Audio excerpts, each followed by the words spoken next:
Ya. Apa pendapat ahli apabila ada suatu putusan pra peradilan Ya. mengenai tidak sahnya penangkapan dan penahanan yang dilakukan oleh penyidik? Ya. Apakah serta-merta timbul haknya tersangka untuk mendapatkan ganti rugi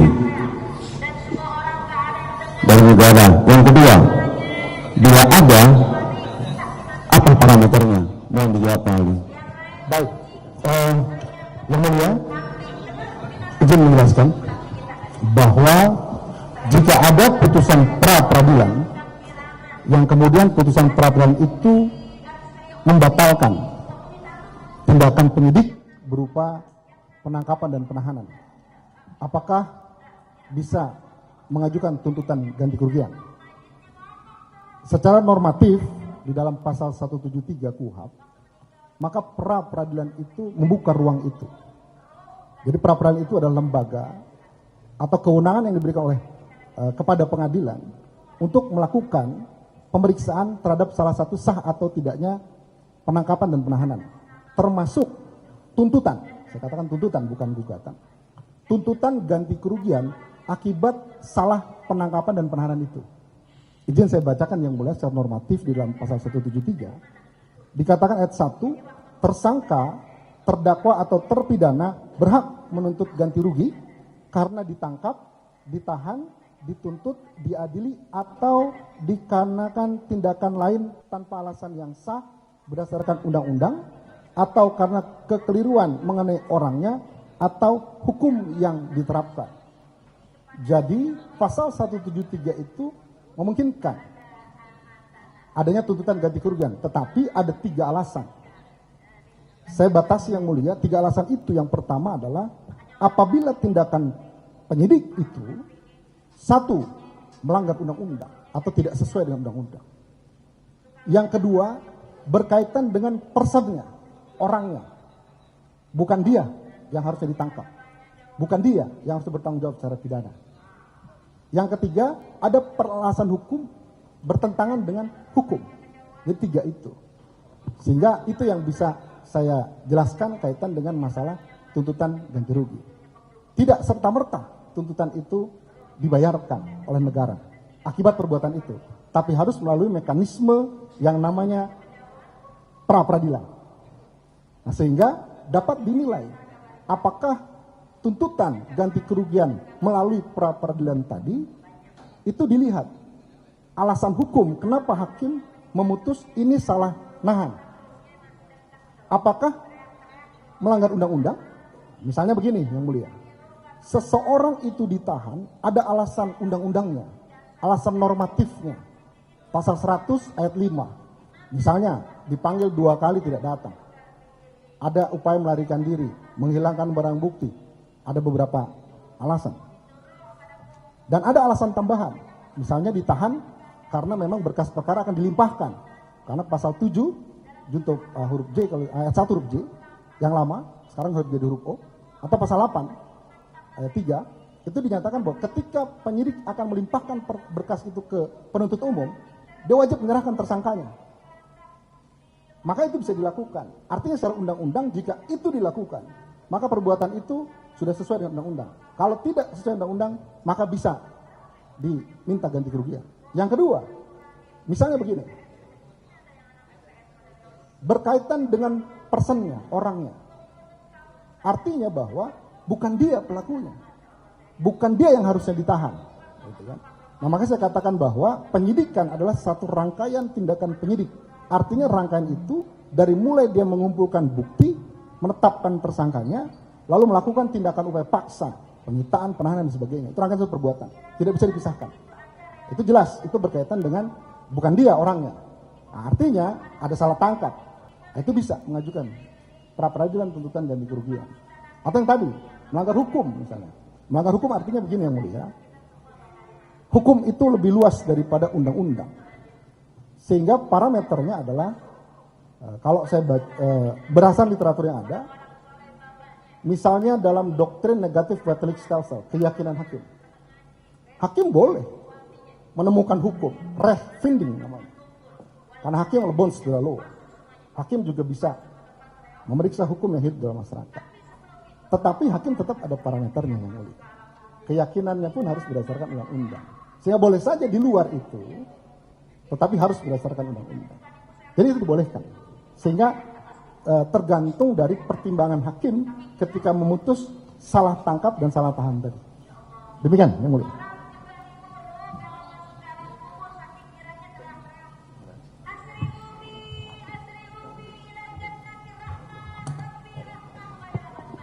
Yang mulia, kami lanjutkan. Seandainya, Ya, kalaupun diajukan suatu tuntutan ganti rugi ya. Ya. Jadi harus kita bedakan juga tuntutan dan gugatan ya. ya. Kira-kira undang-undang memberikan parameter apa terhadap tuntutan ganti rugi itu? Apakah hanya dengan perasaan, secara sepihak, atau memang tuntutan ini telah diatur secara konkret?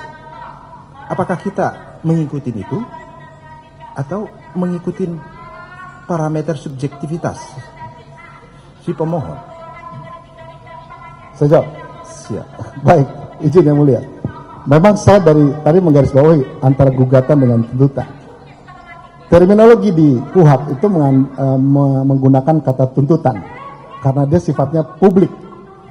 Artinya ada aturan yang limitatif mengatur itu. Beda dengan perdata yang mulia. Perdata itu bicara ganti kerugian, bunga, dan denda.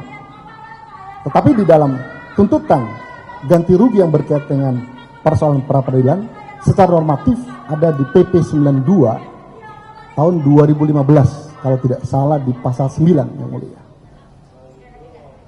Ayat satunya itu mengatur tentang apabila ada yang tadi kekeliruan atau tindakan yang tidak sah dilakukan oleh penyidik berkaitan dengan penetapan tersangka dan sebagainya, dulu pasal 77, junto pasal 95, maka nilai ganti rugi itu minimal 50 juta, maksimal 100 juta. Ayat 2-nya, kalau dia mengakibatkan luka berat, maka dinaikkan. Kalau tidak salah sampai 500 juta atau berapa. Lalu ayat 3-nya, kalau mengakibatkan kematian. Jadi itu, secara limitatif ada aturannya, tidak bisa subjektif ganti kerugian diminta oleh pihak yang saya rugi ini, tidak, tapi mengacu ke sana. Demikian. Selain parameter yang ada di PP 92 2015 terkait dengan gugatan atau tuntutan ganti rugi, Ya. mengenai biaya yang dikeluarkan, misalnya advokat, biaya pengacara, Ya. apakah ada aturan lain yang secara spesifik dan berkekuatan yang mengatur apakah itu bisa dipintakan tuntutan ganti rugi? Ya, ganti rugi saya mengacu tadi karena sifatnya tuntutan, jadi limitatif PP 92 2015. Tapi jika ada tuntutan menghitung, hitungannya macam-macam, material, imaterial, lalu ada penggantian biaya advokat misalnya. Khusus untuk biaya advokat yang mulia, izin, kita punya putusan MK nomor 77 tahun 2020, di mana itu ditolak permohonannya dengan pertimbangan bahwa ganti kerugian untuk mengganti biaya advokat itu tidak bisa dilakukan karena sifatnya private, hubungan antara lawyernya dengan kliennya, tidak bisa dibebankan kepada pihak lain untuk itu. Itu kalau tidak salah pertimbangan dalam putusan MK 77 tahun 2020, sehingga komponen itu tidak bisa dimasukkan dalam ganti kerugian. Yang bisa dimasukkan hanya yang bersifat material saja, dan itu bisa dibuktikan secara konkret, secara nyata, tapi berkaitan dengan alasan kenapa kemudian itu dinyatakan salah nahan. Yang tadi saya katakan. Artinya formulanya harus tepat sesuai dengan PP 92. Demikian. Saya mohon penjelasan makna dari pasal 163 atau interpretasi ahli terhadap pasal 163 ayat 1 huruf F. Mohon dijelaskan saudara ahli yang kira-kira bunyinya seperti ini. Dalam hal putusan pra-peradilan menetapkan upaya paksa yang dilakukan oleh penyidik atau penuntut dinyatakan tidak sah, hal lain yang terkait dengan upaya paksa tersebut agar dilakukan pemulihan dalam jangka waktu paling lama 3 hari setelah putusan pengadilan. Nah, itu satu. Yang kedua, di ayat 3-nya, isi putusan selain memuat ketentuan sebagaimana dimaksud pada ayat 2, juga memuat hal-hal sebagai berikut. Ayat 3 di huruf B. Dalam hal putusan menetapkan dan bahwa penahanan tidak sah, penyidik atau penuntut pada tahap pemeriksaan masing-masing harus segera membebaskan tersangka. Apakah ini adalah salah satu konsekuensi dari suatu putusan yang dianggap bahwa penahanan tidak sah? Apakah ini termasuk suatu konsekuensi? Mohon dijelaskan, ahli. Baik, izin yang mulia. Saya menafsirkan begini. Dalam suatu proses penyidikan ada namanya upaya paksa, pasal 89. Artinya salah satunya adalah penetapan tersangka, nahan, nangkap, nahan, nyita, geledah, dan sebagainya. Saya katakan tadi itu tindakan satu rangkaian yang mulia. Ada satu peristiwa, contoh, ada tindakan penyidik, kemudian diperadilankan karena salah nahan, yang berkaitan dengan pelakunya bukan itu. Karena dalam perbuatan pidana yang harus dibuktikan, ini teorinya kami, ada subjek, kesalahan, bersifat menghukum, dan tindakan. Kalau subjeknya tidak terbukti, bukan dia pelakunya, artinya salah menahan, maka kemudian bukan saja orang itu harus dilepaskan demi hukum, dia punya hak untuk minta ganti rugi. Karena bukan dia orangnya, salahnya. Tapi yang kedua, ada satu kondisi begini, status tersangkanya masih on, tapi nahannya kelebihan, harusnya 20 hari, penetapan di 21 hari atau 23-nya lebih, maka demi hukum harus dibebaskan, harus dilepaskan dia. Itu maksud 163 itu. Artinya ada salah penahanan. Nah, pembebasan tersangka dalam penahanan itu menurut saya yang mulia, itu bagian dari kompensasi sebetulnya. Konsekuensi logis daripada perbuatan yang dilakukan oleh penyidik karena keliru dalam rangka menahan itu. Prosedur. Demikian. Terima kasih yang mulia. Pertanyaan kami lanjutkan. Ya. Pertanyaan pertama, mohon ahli menjelaskan tentang ganti kerugian terkait jasa advokat. Apakah jasa advokat ini memang diatur, pernah dalam praktek ganti kerugian ini pernah terjadi, atau memang ada batasan tertentu, atau sama sekali tidak menjadi objek atau dasar penghitungan ganti kerugian? Saya jawab. Baik. Menegaskan yang mulia, tadi sekilas saya singgung soal ganti kerugian yang dihitung mengganti biaya jasa advokat. Itu ada putusan MK nomor 77 tahun 2020 kalau tidak salah. Itu salah satu advokat mengajukan judicial review atau uji materi ke Mahkamah Konstitusi yang berkaitan dengan itu. Tetapi akhirnya ditolak. Salah satu pertimbangan penolakannya, kenapa itu ditolak? Karena tidak mungkin biaya penggantian advokat itu dibebankan kepada pihak lain. Karena itu hubungannya private, perdata antara klien dengan advokatnya. Yang saya baca sekilas itu yang mulia. Sehingga jika ada alasan permohonan ganti kerugian mendalilkan mengganti biaya advokat, maka itu bertentangan dengan putusan MK itu. Tidak boleh. Baik, yang mulia. Izin ahli kami bertanya selanjutnya terkait dengan ganti kerugian yang tadi sudah dijelaskan oleh ahli.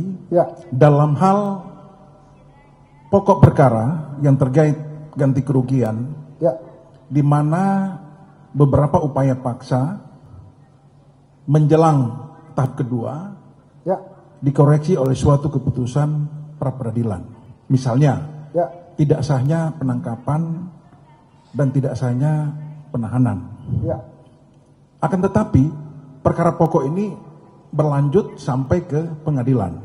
untuk sementara berhenti karena alasan Rapid sedang berproses. Nah, kami ingin ahli menekankan tentang aspek ganti kerugian. Ya, Hubungannya dengan pokok perkara. baik, saya jelaskan, Yang Mulia. Jadi, saya kembali ke tadi penegasan. Kapan penyidik boleh menahan? Oke, pasal 100 ayat 5 atau tidak salah, ada A sampai J kalau nggak salah. Jadi itu ada aturannya, dipanggil 2 kali sebagainya. Tapi ada syarat tambahan. Misalnya pasal 7, dulu huruf J, sekarang huruf O, di Undang-Undang 2025, ada pasal 8. Salah satu yang Bapak tadi sampaikan, bahwa ketika pasal 8 itu misalnya gini, setelah penyidik melimpahkan berkas ke penuntut umum, maka penuntut umum meminta untuk diserahkan barang bukti dan tersangka. Nah, biasanya tindakan penyidik melakukan penahanan supaya tidak terjadi persoalan untuk itu. Sehingga boleh itu dilimpahkan ke kejaksaan dengan status bahwa ini dalam penahanan untuk memudahkan proses kalau istilahnya P21, proses pemeriksaan nanti di persidangan. Itu dibolehkan. Nah, jika terjadi ternyata penahanannya tidak sah, dikaitkan dengan ganti kerugian. Ada 2 jawaban saya. Yang pertama, tidak serta-merta menghentikan status tersangkanya karena objeknya hanya berkaitan dengan salah penangkapan. Artinya, perkara boleh saja dilanjutkan. Yang kedua, konsekuensi hukumnya. Kita lihat yang tadi aturannya tadi mulai. Alasan undang-undang, pribadi orang atau hukum. Maka seseorang itu hanya diberikan yang tadi pasal 163. Dia dibebaskan, dilepaskan dari tahanannya. Apakah punya hak untuk menuntut ganti kerugian? Menurut pendapat saya yang mulia, ganti kerugian itu hanya berkaitan dengan penahanan yang berkaitan dengan status tersangkanya. Jadi itu boleh, terang. Karena jurisprudensinya ada, seperti itu bilang. Saya lupa nomornya. Demikian. Baik, terima kasih ahli. Ya. Mohon izin kami lanjutkan yang mulia. Mohon izin ahli izin bertanya. Bagaimana pandangan ahli apabila terdapat suatu permohonan ganti kerugian terhadap sesuatu yang sifatnya masih spekulatif, asumtif dan tidak pasti? Apakah hal tersebut dapat dimintakan permohonan ganti kerugian ahli? Terima kasih. Baik. Izin yang mulia. Karena perspektifnya adalah tuntutan bukan gugatan, maka tidak boleh sifatnya potensi. Sama dengan kalau saya ilustrasikan dengan perhitungan kerugian negara. Harus jelas, pasti dan nyata, pasti jumlahnya. Menurut saya tidak boleh. Harus dibuktikan bahwa betul akibat ditahannya tidak sahnya penahanan ini, maka menimbulkan kerugian ini dan itu bisa dibuktikan. Karena ini sifat publik. Beda dengan perdata. Perdata boleh imaterial. Bahkan imaterial saja dinilai dengan uang. Demikian.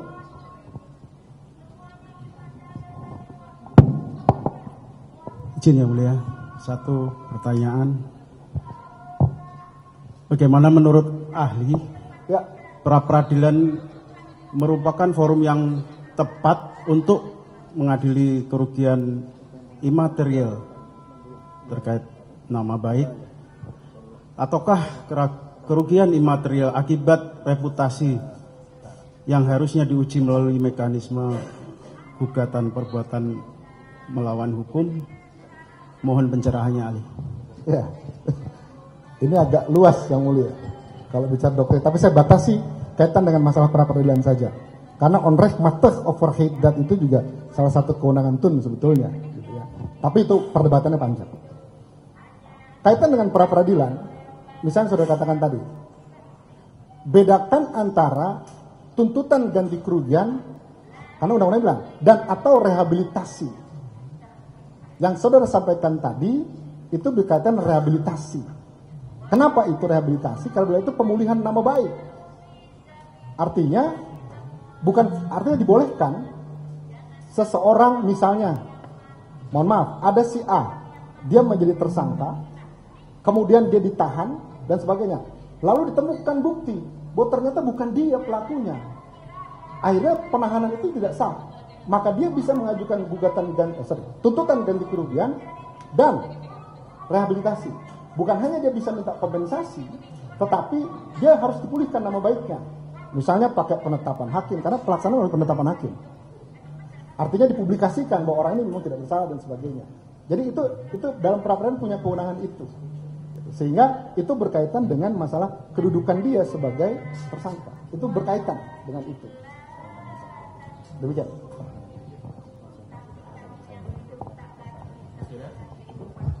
Sementara cukup, Yang Mulia. Silakan kuasa pemohon 30 menit. Ya, saya ingin memulai pertanyaan. Cuma tadi kami belum kenal tuh ya, dari institusi mana, kemudian mungkin bisa dijelaskan sedikit dan keahliannya.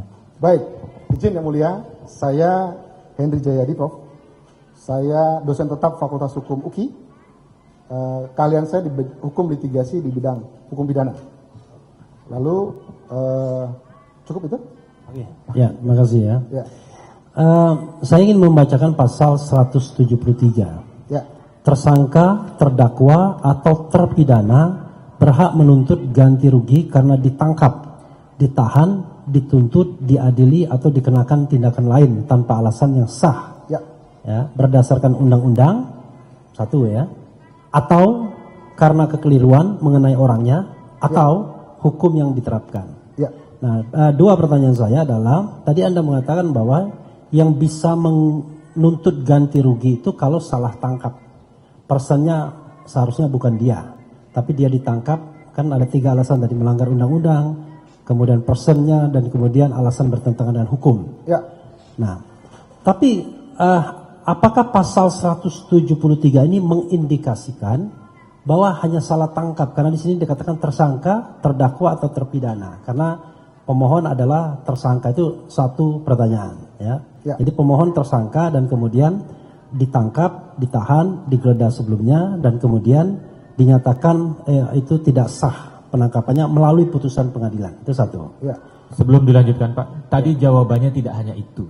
Tidak hanya karena salah tangkap orangnya, tetapi juga karena kesalahan hukumnya. Kan gitu ya. Tapi nanti karena saya ingin kepastian apakah ini sifatnya kumulatif atau alternatif. Oke, kalau begitu, itu karena dia bilang 1, 2, 3 gitu. Ya, kumulatif atau alternatif. Ya. Yang kedua adalah mengenai seolah-olah ya, apakah benar bahwa ganti rugi itu sifatnya hanya didasarkan pada undang-undang? Karena di sini, karena ada yang beranggapan begitu ya, terutama dari pihak termohon. Wah, ini undang-undang. Tetapi di sini dikatakan atau karena kekeliruan mengenai orangnya atau hukum yang diterapkan. Nah, hukum yang diterapkan itu apakah termasuk vonis pengadilan atau putusan pra peradilan sebelumnya yang memang mengatakan itu tidak sah? Itu saja sebagai pembuka. Silakan. Baik, izin menjelaskan. Yang Mulia, kalau kita cermati pasal 173 ayat 1, ada kalimat bunyinya begini. Tersangka, terdakwa, atau terpidana berhak menuntut ganti rugi karena ditangkap, ditahan, dituntut, diadili, atau dikenakan tindakan lain tanpa alasan yang sah berdasarkan undang-undang, atau karena kekeliruan mengenai orangnya, atau hukum yang diterapkan. Jadi sebelum saya jawab pertanyaan saudara, saya perlu tegaskan bahwa tersangka, terdakwa, atau terpidana berhak menuntut ganti rugi karena ditangkap atau ditahan, dituntut, dikenakan tindakan lain tanpa alasan yang sah. Artinya kedudukan tersangka itu melekat terhadap tindakan aparat negara melakukan penahanan dan penangkapan. Melekat dia, tidak bisa dipisahkan. Makanya saya setuju yang saudara katakan tadi, harus dilihat pertimbangan hakim dalam memutus salah tangkapnya karena apa. Oke, sebentar. Apakah ini alternatif kaitan dengan tidak sah karena melanggar undang-undang, atau karena personalnya, atau karena hak hukum? Maka saya akan jawab karena menggunakan kata atau, maka ini bersifat alternatif. Yang kedua, apabila ada alasan hukum muncul dalam putusan pra-peradilan sebelumnya, maka perlu dikaji. Karena hakim itu bukan pertimbangan undang-undang yang mulia, pertimbangan hukum.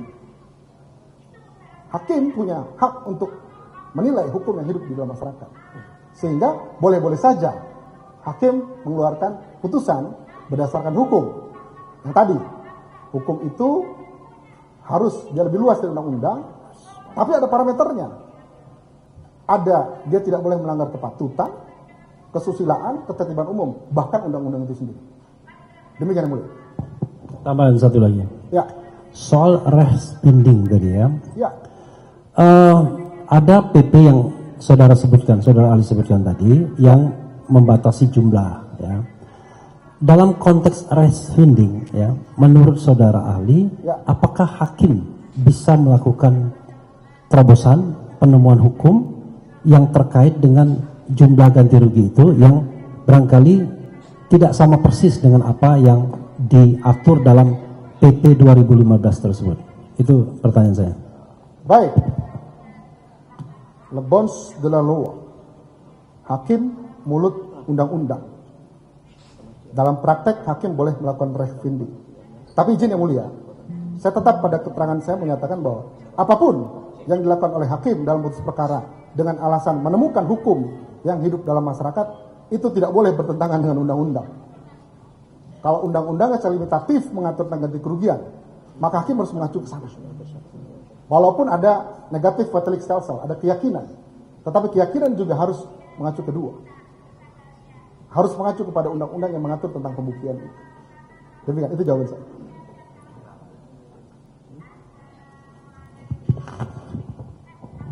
Izin yang mulia kami teruskan. Ya. Baik, saudara ahli. Ya. Pertanyaan saya yang pertama kepada saudara ahli, dari 3 alasan yang tadi saudara kemukakan di persidangan bahwa seorang tersangka mempunyai hak untuk menuntut ganti kerugian atas dasar 3 hal, Ya. yaitu tindakan penyidik salah dalam menerapkan undang-undang, kemudian yang kedua bertentangan dengan hukum, dan yang ketiga adalah salah orang yang ditangkap. Ya. Saya ingin fokus kepada pasal yang tadi dikutip oleh saudara ahli, pasal 105. Karena tadi saudara menyatakan bahwa tuntutan ganti kerugian juga bisa karena salah menerapkan undang-undang. Dan saudara kutip berdasarkan pasal 105, yaitu soal Pasal 100 ayat 5. Oke, pasal 100 ayat 5, mohon maaf, Ya. pasal 100 ayat 5 ya. Ya. Yaitu salah satunya adalah seseorang kemudian ditangkap, alasannya minimal dipanggil 2 kali kemudian tidak hadir ya. Ya. Oke. Nah, di dalam permohonan pra peradilan ini pada putusan sebelumnya, yaitu putusan nomor 99 pra pit, menyatakan bahwa penyidik telah salah menerapkan undang-undang. Oke ya. Karena kenapa? Karena pemohon ditangkap karena sebelumnya tidak pernah dipanggil 2 kali dan kemudian selalu hadir dan melaksanakan semua ketentuannya. Ya. Apakah dengan adanya putusan pra peradilan yang sebelumnya yang menyatakan bahwa penyidik dalam hal ini adalah termohon telah salah dalam menerapkan undang-undang, sehingga penahanan, penangkapan dan penggeledahan yang dilakukan sebelumnya karena melanggar undang-undang tadi, yaitu tidak pernah dipanggil 2 kali, apakah itu juga bisa menjadi dasar untuk seseorang meminta ganti kerugian seperti yang tadi saudara sampaikan di awal sebelumnya? Terima kasih. Saya jawab. Baik, izin yang mulia menegaskan kembali bahwa alasan penyidik melakukan penahanan itu ada alasan yang sifatnya yang tadi objektif yang mulia. 2 kali dipanggil tidak datang, artinya tidak kooperatif. Lalu kemudian dengan alasan itu maka kemudian hakim pra peradilan menyatakan bahwa penahanan yang dilakukan penyidik melanggar undang-undang. Perspektifnya itu. Jika itu terjadi. Padahal ada alasan lain, misalnya tadi pelimpahan perkara. Karena wajib ditahan. Karena putusan pra peradilan itu sudah tidak ada upaya hukum lagi yang mulia. Karena ada Perma 4 2016. Dulu boleh PK.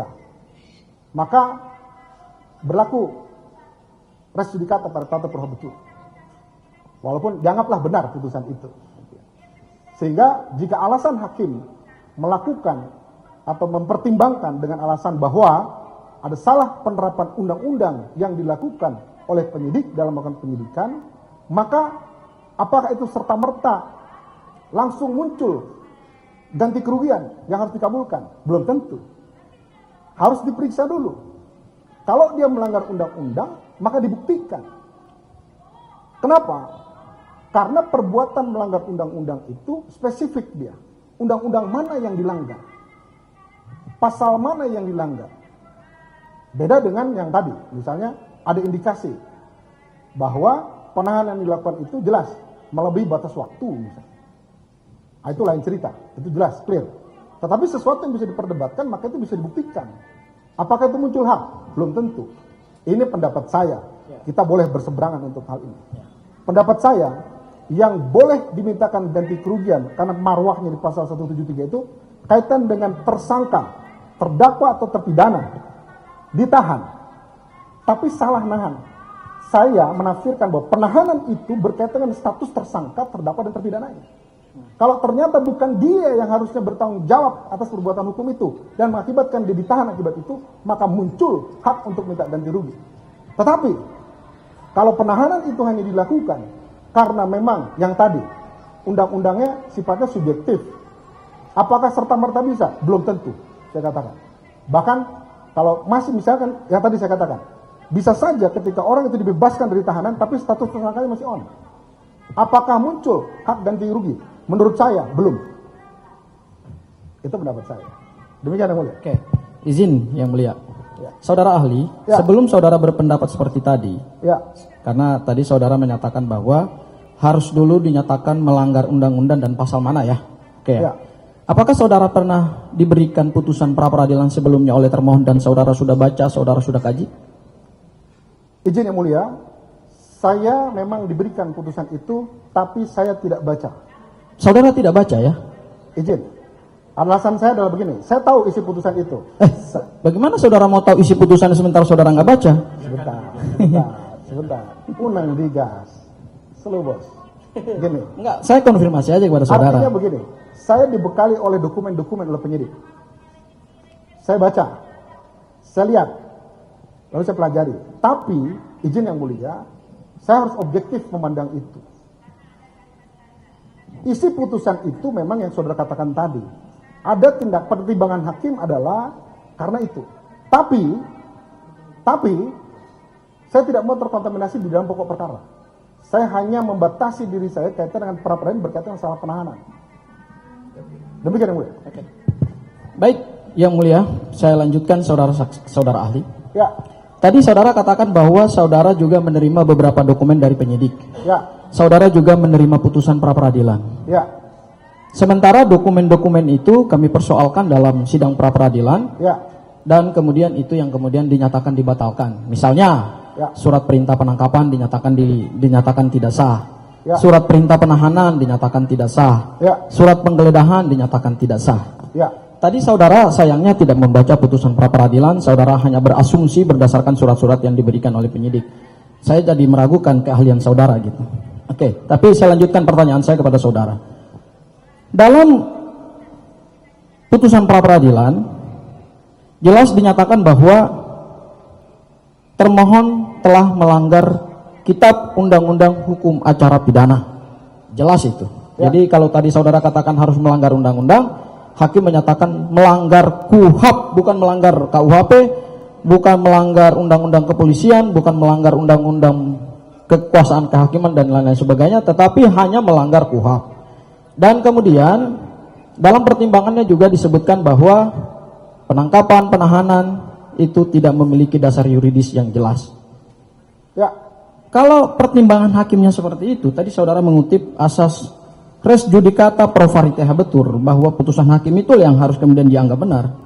Kenapa hari ini saudara tidak membuat analisa hukum atau pendapat hukum saudara karena saudara adalah ahli berdasarkan pertimbangan hukum, tetapi justru saudara tadi malah menegasikan statement saudara sendiri bahwa ganti kerugian itu salah satunya karena salah menerapkan undang-undang. Dan putusan pra peradilan jelas menyatakan bahwa penyidik telah salah menerapkan undang-undang. Ya. Nah, jadi yang mana nih yang saudara pakai sebagai dasar pendapat saudara? Apakah hanya pada dokumen-dokumen penyidik saja saudara percaya penyidik, ataukah juga saudara akhirnya tidak percaya juga terhadap putusan pra peradilan atau pertimbangan hakim, sementara saudara katakan res judicata pro varietate habetur? Mohon saudara ahli jelaskan. Baik, izin yang mulia. Saya tegaskan kembali bahwa saya membatasi diri saya supaya saya tidak masuk dalam pokok perkara. Kalau ternyata alasan hukum yang saudara sampaikan sesuai dengan ketentuan hukum, saya menyampaikan di sini saya tidak bisa menilai putusan hakim. Saya punya kode etik. Saya tidak bisa menilai perbuatan salah orang lain kemudian mempublikasikan. Ya, izin saudara ahli sebentar. Sebentar saya potong sebentar aja. Maksudnya saudara masuk ke pokok perkara ini pokok perkara pidananya kah? Atau pokok perkara peradilan, pra peradilan, sementara yang kita sidangkan adalah pra peradilan, bukan pokok perkara perbuatan pidananya. Jadi apa yang saudara maksud dengan pokok perkara saudara nggak masuk di situ? Betul, saya jelaskan dulu. Makanya saudara tangkap penjelasan saya, baru saudara berasumsi. Yang pertama, saya tidak berasumsi, saya bertanya kepada saudara ahli. Sudah, tidak usah berdebat. Silakan lanjutkan dulu, dengarkan. Baik, yang pertama, yang mulia, hakim memiliki alasan hukum bahwa tindakan penyidik itu melanggar undang-undang. Kenapa? Karena ini. Saya tidak punya kapasitas menilai itu. Karena saya junjung tinggi asas res judicata itu. Saya bicara di persidangan ini berdasarkan undang-undang. Kita bedah pasal 173 berdasarkan keahlian saya. Apakah kemudian itu akan berpengaruh kepada putusan? Itu tergantung yang mulia. Saya hanya bercerita menjelaskan tentang hal-hal normatif yang ada dalam pasal 173. Kewenangan untuk meminta ganti kerugian. Tapi berkaitan dengan faktanya, putusan itu adalah, jadi hal material itu bukan hal material. Unsur-unsur pidana itu terpenuhi, tidak. Saya tahu batasannya. Karena dalam pra peradilan yang diperiksa adalah syarat formil. Sehingga saya tidak bisa menilai putusan itu yang mulia. Demikian yang mulia. Baik, saya lanjut ya, saudara ahli ya. Kalau saudara tidak bisa menilai putusan pra peradilan, padahal sebenarnya di dalam ilmu hukum kita mengenal ada yang disebut dengan eksaminasi putusan. Putusan boleh diuji kok oleh para ahli. Tapi karena saudara kan dihadirkan di sini bukan saksi, saudara adalah ahli. Tapi ya sudahlah, saudara karena tidak baca putusan pra peradilan ya sudah. Saya lanjut kepada pertanyaan yang lain. Pertanyaan saya berikutnya adalah soal tuntutan ganti rugi, saudara ahli. Tadi saudara mengatakan bahwa jasa advokat tidak bisa dituntut berdasarkan putusan Mahkamah Konstitusi nomor 77 tahun 2020 ya. Ya. Saya bertanya dulu kepada saudara ahli, saudara pernah baca putusannya? Saya baca resumenya saja. Apa resumenya yang saudara baca? Bahwa permohonan advokat berkaitan dengan ganti kerugian yang berhubungan dengan kompensasi atau kerugian yang diterima dari pihak lain, maka itu tidak bisa, tidak dikabulkan oleh Mahkamah Konstitusi. Oke. Apakah yang saudara baca itu kaitannya dengan pengujian undang-undang mana atau pasal mana sehingga saudara bisa menjadikan itu sebagai dasar rujukan? Saya menilai undang-undang advokat. Bukan, maksud saya apakah itu berkaitan dengan ranah judicial review atau JR terhadap KUHP, kemudian undang-undang advokat, ataukah itu berkaitan dengan perdata? Berkaitan dengan keperdataan.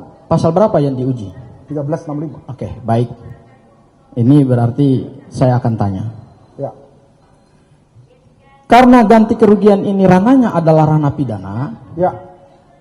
apakah suatu yang tadi saudara katakan ada gugatan, Ya. kemudian ada tuntutan. Ini kan sifatnya adalah tuntutan ya, saudara ahli ya? Ya. Oke, baik. Sementara putusan Mahkamah Konstitusi nomor 77 tahun 2020 itu kaitannya dengan penafsiran mahkamah terhadap ketentuan perbuatan melawan hukum yang diatur dalam pasal 1365 KUH Perdata. Ya. Ya, oke. Apakah suatu pertimbangan hukum yang dalam ranah hukum perdata kemudian bisa juga digunakan dalam ranah hukum pidana? Silakan saudara ahli. Karena ini pra peradilan ranahnya ranah hukum pidana. Baik. Saya disclaimer dulu yang mulia tentang cross eksaminasi. Betul yang saudara katakan tadi bisa dinilai, tapi forumnya bukan ini. Cukup sampai di situ. Yang kedua, pertanyaan saudara tadi. 1365 KUH Perdata, onreh matekedat.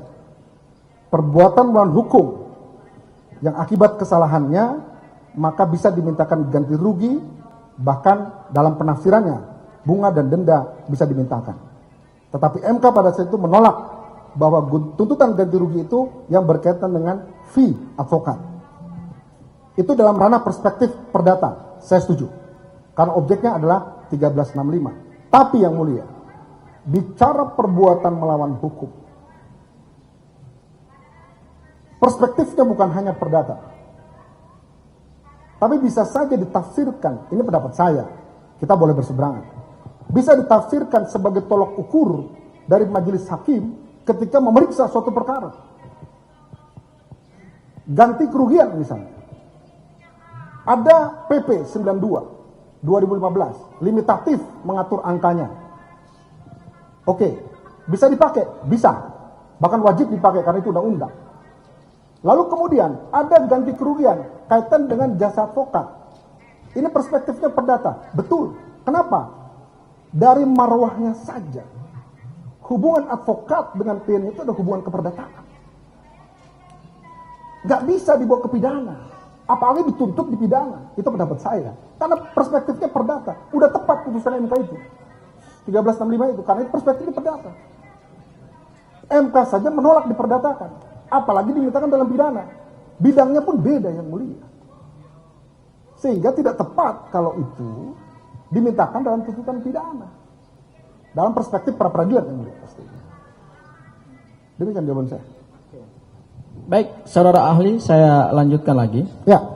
Dalam tuntutan ini ada juga adalah tuntutan imaterial. Ya. Tuntutan imaterial. Ya. Di dalam perdata juga dikenal tuntutan imaterial. Ya. Tuntutan yang berkaitan dengan kedudukan seseorang, subjektif memang. Ya. Karena itu sebenarnya namanya imaterial, tidak bernilai. Nilainya bisa berapa saja. Ya. Apakah juga dalam tuntutan pidana? Ya. Karena tadi saudara ahli menyandarkan juga pada perspektif perdata, Ya. dan imaterial itu adanya dalam gugatan perdata. Ya. Apakah juga kita bisa meminjam perspektif perdata seperti yang tadi saudara sampaikan supaya kita agak konsisten nih ya. Jadi supaya kita jangan milih-milih ya. Apakah juga perspektif perdata dalam perhitungan ganti kerugian itu juga bisa dipakai juga untuk tuntutan ganti rugi dalam salah tangkap, salah tahan, dan salah geledah? Baik, saya jawab yang mulia. Justru ganti kerugian dalam tuntutan pidana itu sifatnya imaterial, Pak. Seseorang ditahan. Sifatnya imaterial ya? Ya. Oke, baik. Dia ditahan, hilang kebebasannya. Maka dia minta ganti kerugian. Mungkin perhitungannya karena saya ditahan, saya nggak bisa dagang. Harusnya penghasilan saya sekian-sekian. Itu boleh-boleh saja. Supaya memudahkan perhitungannya. Karena gugatan imaterial pun sama, dinilainya dengan uang. Walaupun yang disakiti hatinya atau badannya, gitu kan? Gitu. Jadi itu boleh, sah-sah saja. Kalau dalam gugatan atau tuntutan ganti-rugian membuktikan yang imaterial. Oke, baik saudara ahli. Makasih saudara atas pendapatnya, sudah dicatat oleh Panitra. Satu lagi terakhir dari saya saudara ahli. Ya. Tadi PP 92 2015 yang saudara jadikan sebagai rujukan. Ya. Di sana dijelaskan bahwa dalam pasal 9 ayat 1 tadi ada ganti kerugian dalam hal kekeliruan dari penyidik ya minimal 500.000 dalam salah tangkap, salah tahan, salah geledah 500.000 maksimal 100 juta. Ya. Kalau kemudian seseorang mengajukan nilai maksimalnya 100 juta, ya. Menurut saudara ahli, apakah ini juga sudah sesuai dengan PP 92 2015? Kalau dia mengacu ke PP 92, boleh-boleh saja. Baik. Tapi itu tergantung perhitungan dari yang mulia. Oke, baik, makasih. Ya. Satu lagi tadi, saya kira cukup ya, saya langsung sampaikan ke. Ya. Tambahan ya, pertanyaan saya, apakah saudara ahli mengetahui bahwa dalam permohonan pemohon itu juga menyertakan gugatan material dan imaterial? Apakah tahu? Saya baca saja. Maksudnya tahu atau tidak? Ada. Tahu atau tidak? Bukan tahu. Ada. Tahu ya. Artinya ada gugatan imaterial di situ. Ya. Apakah saudara membenarkan bahwa imaterial itu memang boleh ya? Boleh saja. Oke. Nah, kemudian saya mau tanya ya. Setelah ada putusan dari hakim pra-peradilan ya, apakah kita masih perlu membahas alasan-alasan hakim untuk mengabulkan permohonan terhadap bukan salah tangkap ya, penangkapan yang tidak sah, kemudian penahanan yang tidak sah dan juga penggeledahan. Apakah sesungguhnya forum ini kita hanya membicarakan soal besaran ganti kerugiannya saja? Saya jawab. Ya, silakan. Baik, izin menjawab yang mulia. Ini menarik. KUHP ada pasal yang mengatur kalau ada pra-peradilan tentang tuntutan ganti rugi, rehabilitasi, hakimnya harus sama. Harusnya hakim yang memeriksa itu. Artinya, secara implisit, hakim akan menilai itu. Jadi saya setuju pendapat saudara tadi. Artinya bahwa bisa dijadikan pertimbangan itu. Karena memang hakimnya harus hakim yang sama. Itu KUHP yang mengatur. Demikian. Ya, sebenarnya Anda kurang tegas. Apakah masih perlu dibahas tentang alasan-alasan itu, ataukah cukup kita bicara tentang besaran ganti kerugian atau komponennya? Ya, izin yang mulia. Saya coba jawab bahwa karena hakim. Bukan yang mulia saya. Enggak, saya izin ke yang mulia untuk menjawab pertanyaan saudara. Karena bos saya yang mulia. Ya, jadi kenapa kemudian hakimnya harus sama? Pasti marwahnya itu dia harus mempertimbangkan putusan yang pernah dia buat, walaupun tidak tercatat. Jadi itu Prof. Jadi itu dibolehkan, artinya bahwa dia harus mempertimbangkan hal itu dan juga dia harus mempertimbangkan tuntutan ganti ruginya. Jadi dua-duanya itu menjadi pertimbangan di dalam memutuskan ini. Tidak hanya ganti kerugiannya saja. Oke. Cukup tegas. Ya. Pertanyaan berikutnya ya. Ya. Saya agak terusik tadi ketika saudara ahli mengatakan sepanjang status tersangkanya masih on, Ya. walaupun kemudian dikabulkan permohonan pra-peradilannya, maka yang bersangkutan tidak berhak menuntut ganti rugi. Betul pernyataan itu. Dan kalau betul, apa dasar saudara ahli mengatakan itu? Ya, ini pendapat saya, yang mulia. Jadi boleh saja kita berseberangan. Yang pertama adalah, kenapa itu muncul? Karena memang pemikiran, penafsiran saya muncul itu, karena memang salah penangkapan dan penahanannya, jika berdampak pada status tersangkanya menjadi terhenti, atau dicabut, maka dia berhak mengajukan ganti kerugian. Bahkan ada jurisprudensinya yang dikabulkan yang mulia.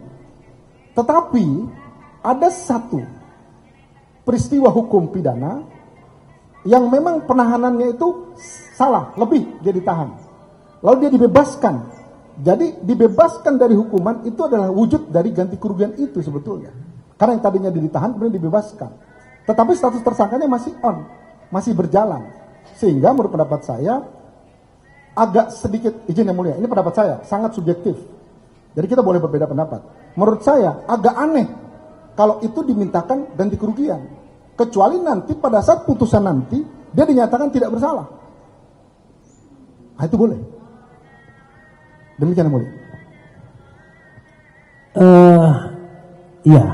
Jadi tetapi saya kurang puas ya. Maksud saya gini, kita boleh saja membuat sebuah penilaian judgement yang subjektif gitu ya. Ya. Tapi sebagai seorang ahli expert, tentu kan Anda harus memberikan paling tidak dasar. Ya. Apakah ada kemudian vonis pengadilan sebelumnya, apakah ada undang-undangnya, apakah ada pendapat yuris yang bisa diterima, accepted for di dunia hukum begitu. Ya. Silakan kalau ada. Iya. Izin Prof, saya bukan alat pemuas memang, karena saya tidak bisa memuaskan, karena memang, tapi saya menafsirkan dari 173 sendiri. 173 itu ngomong gini yang mulia. Tersangka, terdakwa, atau terpidana berhak menuntut ganti rugi karena ditangkap, ditahan, dituntut, diadili. Posisinya dia sebagai tersangka, artinya kedudukan tersangka, terdakwa, dan terpidana itu tidak bisa dipisahkan dengan yang namanya salah penahanan dan penangkapan. Kalau salah penahanan dan penangkapan berkaitan dengan dia sebagai tersangka dan pada akhirnya dia bukan tersangkanya, maka muncul hak itu. Itu saya berpendapat. Bahkan yang kedua, tuntutan ganti rugi oleh tersangka atau ahli warisnya atas penangkapan serta tindakan lain tanpa alasan yang sah bersama undang-undang atau dengan ketentuan mengenai orang atau hukum yang ditetapkan, 2 kali dikatakan bahwa ada putusan yang menyatakan itu, yaitu putusan pra peradilan. Sudah benar ini karena putusan sebelumnya, tapi perlu dikaji apakah berkaitan dengan status tersangkanya atau tidak. Kalau dia tersangka, kalau terdakwa terkaitan dengan terdakwa atau tidak, karena memang untuk terdakwa dan terpidana agak dilema. Apakah peradilan bisa mencapai ke sana? Undang-undangnya boleh, tapi dalam praktek nggak pernah ada tuh yang boleh. Itu jawaban saya, Prof. Mungkin tidak memuaskan, Prof. Memang itu. Oke, terakhir ya. Siap. Tadi saya agak terganggu juga ketika saudara ahli mengatakan bahwa kalau pelimpahan perkara wajib ditahan begitu. Padahal putusan pra-peradilan Ya, dengan jelas dan tegas mengatakan bahwa syarat-syarat subjektif dan juga tindakan oleh penyidik itu tidak sah, tidak sesuai dengan hukum yang ada. ya. Lalu pernyataan ini kalau dikaitkan dengan putusan pra-peradilan, bagaimana Anda mempertanggungjawabkannya? Silakan. Ya, kembali ke tadi saya menegaskan yang mulia, saya tidak dalam konteks menilai isi putusan itu, tapi izin. Yang pertanyaan saudara tadi katakan bahwa apakah pelimpahan perkara itu wajib menahan tersangka? Saya akan jawab tidak wajib.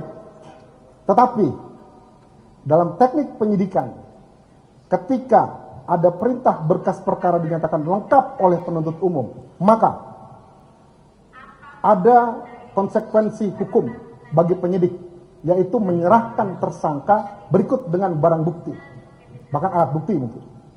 Sehingga konsekuensi itulah kemudian penyidik bisa saja dia melakukan penahanan untuk itu. Kalau alasan dia menahan misalnya karena memang berkasnya akan dilimpahkan kejaksaan, tetapi dia tidak membawa tersangkanya misalnya. Dalam status itu akan timbul persoalan juga. Ini pendapat saya, Prof. Jadi memang betul yang Prof katakan tadi, tidak wajib dia. Artinya boleh dia ditahan, boleh juga tidak. Tergantung alasan subjektif dari penyidik untuk melakukan itu. Jadi saya kembalikan tadi, subjektif. Pertanyaan terakhir. Iya. Wah, terakhir ya. Ya, sudah 31 menit. Izin yang mulia, saya minta dua pertanyaan aja, dua pertanyaan. Oke, baik. Jangan beranak lagi ya. Ya, pertanyaan saya yang pertama sebenarnya begini, saya ingin minta penegasan aja dari saudara ahli. Ya.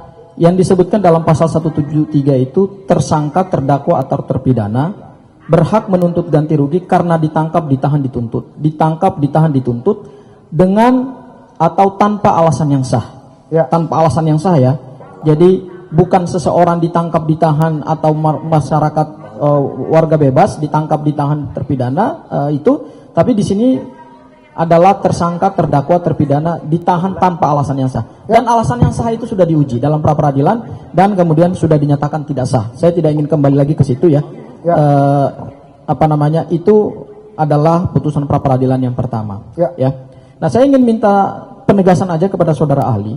Ya. Pasal 173 ini, apakah seorang tersangka, terdakwa, terpidana itu minta ganti kerugian karena kedudukannya sebagai tersangka, terdakwa atau terpidana, atau karena ditangkap, ditahan, dituntut tanpa alasan yang sah? Saya jawab. Ya. Pendapat saya ya. Karena dua-duanya. Saya katakan tadi, saya tetap konsisten pada jawaban saya. Dia salah ditahan, salah ditangkap. Karena memang kedudukan dia sebagai tersangka. Berpengaruh terhadap kedudukan dia sebagai tersangka. Sehingga tidak alternatif. Jadi tindakan penahanan itu berkaitan dengan kedudukan sebagai tersangkanya, terdakwa dan terpidananya. Demikian jawabannya. Ya, sebentar. Karena di sini ada kaidah. Kaidahnya kan harus dibaca utuh. Ya, saudara ahli jangan memotong kaidah. Karena di sini tanpa alasan yang sah. Ya. Kalau begitu apa arti daripada alasan yang tanpa alasan yang sah? Tanpa alasan sah itu yang tadi. Dia melanggar undang-undang, atau berkaitan dengan pribadi orang yang ditahan, atau melanggar hukum. Oke. Berarti karena tadi ya, berarti kita kembalikan kepada penjelasan yang pertama dari saudara ahli. Oke. Iya. Saya pertanyaan lagi terkait dengan tadi saudara katakan, ditanyakan oleh termohon bahwa dalam meminta ganti kerugian, Ya. maka tidak boleh ada spekulasi atau tidak boleh ada asumsi dalam perhitungan nilai ya. Ya. Oke. Karena tadi saudara menyandarkannya pada contoh kerugian negara. Ya. Artinya kerugian negara itu harus clear, jelas berapa nilai kerugian negara. Ya. Nah, karena tadi saudara ahli membandingkan perhitungan opportunity loss, Ya. opportunity loss ya, atau kehilangan kesempatan dengan nilai kerugian negara yang harus nyata, jelas angkanya. Ya. Saya ingin tanya dulu kepada saudara ahli. Saudara bisa jelaskan apa yang dimaksud kerugian negara dalam Undang-Undang Nomor 1 Tahun 2004 tentang Perbendaharaan Negara? Kerugian negara adalah kehilangan hak atau kehilangan keuangan atau pendapatan negara yang pasti dan nyata jumlahnya. Kalau nggak salah itu bunyinya. Ya, Saya bacakan kepada saudara ahli ya, yaitu berupa kekurangan uang, Ya. surat berharga dan barang atau sesuatu yang pasti jumlahnya. Ya. Oke. Sementara dalam ganti kerugian, Ya. ini kan sesuatu yang belum terjadi. Ya. Jadi bagaimana saudara bisa membandingkan dengan kerugian negara yang nyata-nyata sesuatu itu sudah terjadi, sementara seseorang ditangkap, ditahan, dia kehilangan opportunity loss ke depan. Ya. Bukan pada saat dia ditangkap, ditahan, kemudian dia kehilangan kesempatan secara finansial, tetapi kan dihitungnya setelah ditangkap, ditahan, ditaruh di penjara atau di sesuatu ruang yang dia tidak bisa melaksanakan aktivitasnya. Di situ kan perhitungan nilainya berbeda dengan kerugian negara. Kerugian negara itu kan terjadi setelah seseorang melakukan tindak pidana korupsi, ada nilai kerugiannya, sementara salah tangkap, salah tahan, opportunity loss-nya kan hilangnya ke depan. Jadi bagaimana saudara bisa membandingkan perhitungan ganti rugi di dalam perkara salah tangkap, salah tahan dengan asumsi saudara atau pendapat saudara dengan cara menghitung kerugian negara yang harus nyata dan pasti berdasarkan Undang-Undang Nomor 1 Tahun 2004 tentang Perbenaran Negara gitu. Ya. Saya jawab. Ya. Baik. Izin yang mulia. Saya menyatakan tadi bahwa dalam meminta ganti kerugian ada mekanisme yang namanya actual loss. Sesuai dengan undang-undang, saya ambil contoh tentang tipikor, karena harus nyata dan pasti jumlahnya. Itu bisa menjadi komponen permintaan, karena bisa dibuktikan. Actual loss. Lalu saya juga menyatakan tadi, dalam tuntutan ganti kerugian itu, sifatnya apa? Imaterial. Saya setuju dengan saudara tadi, bahwa tapi imaterial itu bukan berarti dihitung sembarangan bicara tentang potential loss. Satu ekor babi ibunya ditabrak orang, maka satu kandang harus ganti, karena babi ini nanti akan punya anak. Enggak begitu perhitungannya. Jadi yang namanya imaterial itu boleh saja didasarkan pada perhitungan yang pasti dan nyata jumlahnya. Undang-undang tipikor tadi. Atau diasumsikan karena sifat imaterial, karena saya di dalam harusnya saya berdagang. Satu hari penghasilan saya sekian. Tapi karena saya ditahan, hilang itu. Itu walaupun sifatnya imaterial yang mulia, karena tindakan penahanan. Tapi hitungannya kan clear. Bukan kemudian saya berdagang, ketemu sama ini sini, sekian. Kan nggak begitu. Yang mulia paham sekali itu, saya yakin. Ya. Sudah cukup ya? Sudah cukup? Terakhir satu aja. Sudah. Oke, baik. Sudah. Terima kasih yang mulia. Aduh, seru soalnya yang mulia. Sudah. Saudara termohon tadi tidak menggunakan waktunya penuh. Seandainya ada satu pertanyaan, saya izinkan. Kalau cukup, sudah kita selesai. Sudah cukup ya? Sudah cukup ya? Saya lihat saya perhatikan ya. Itu sudah berputar-putar di sana. Sudah. Terima kasih Saudara Ali sudah memberikan keterangan. Baik. Sudah boleh meninggalkan. Baik, terima kasih yang mulia.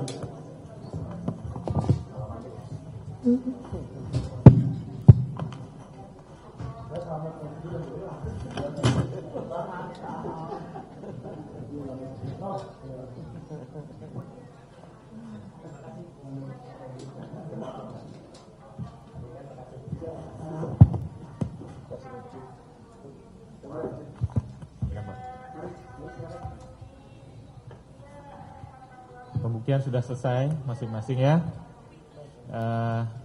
Besok kesimpulan. Seperti biasa, jamnya jam 2. Kalau sudah seperti itu kebiasaannya, kalau saya ubah barangkali nanti dia